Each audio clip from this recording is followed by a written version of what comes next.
The One Ears of Brinepoint. They were strong, they were old, they were clever.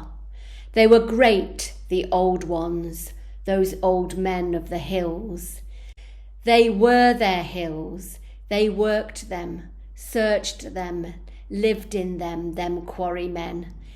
Angry men, danger men, edgy men, tough men, rough men, hard men. Men who counted, men who measured, men who cut, men who scraped, men who bent while their mothers baked batches of bread.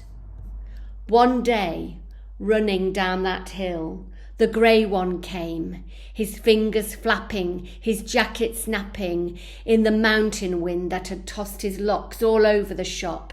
"Disaster! Disaster! Jimmy's fell off the edge," he called. "Ring the bells! Fetch the stretcher! He's hurt real bad! Get his mother!"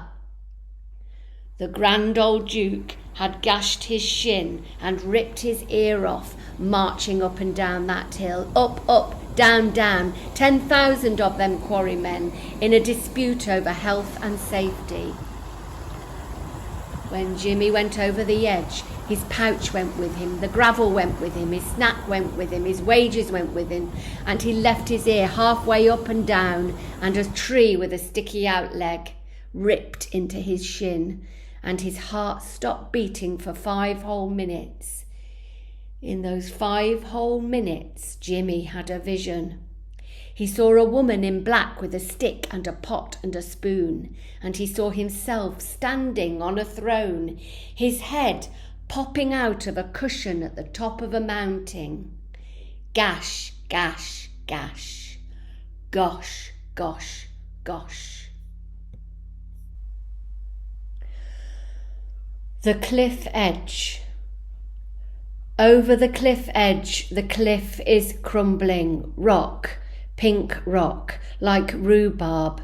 The giant rhubarb leaves, rhubarb and custard, umbrella leaves, custard skin and jug ear leaves, seaside leaves, ice cream, milk and dairy cow leaves, dairy farmer, fishwife, fisher, fisk man, pescatarian man, vegan man, vegetarian, carcass, meat chop, dig and cut. In the granite quarry of your grandfathers at Stony Stanton, Bedworth, Coventry, Richard's Red Leicester out at Broughton Astley, on to Canada and Brownsburg via the Great War, then back again.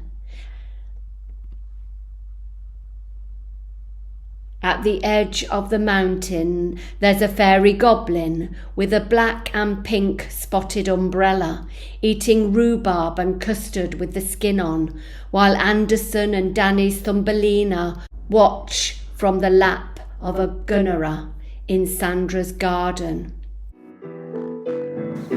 There was once a very old umbrella that stuck out of the top of a mountain like a chimney sweep's brush.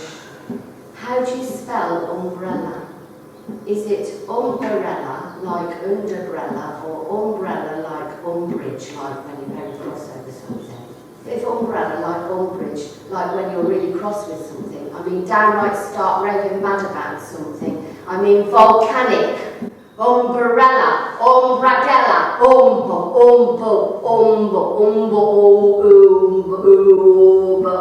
downhill, about it all in a thingamy bob, bobbing, blinking, blanking, blink, blank, blot on the landscape, that big black blot on the landscape. Who owns that blinking black blot of an excuse of a thingy that coats up like that?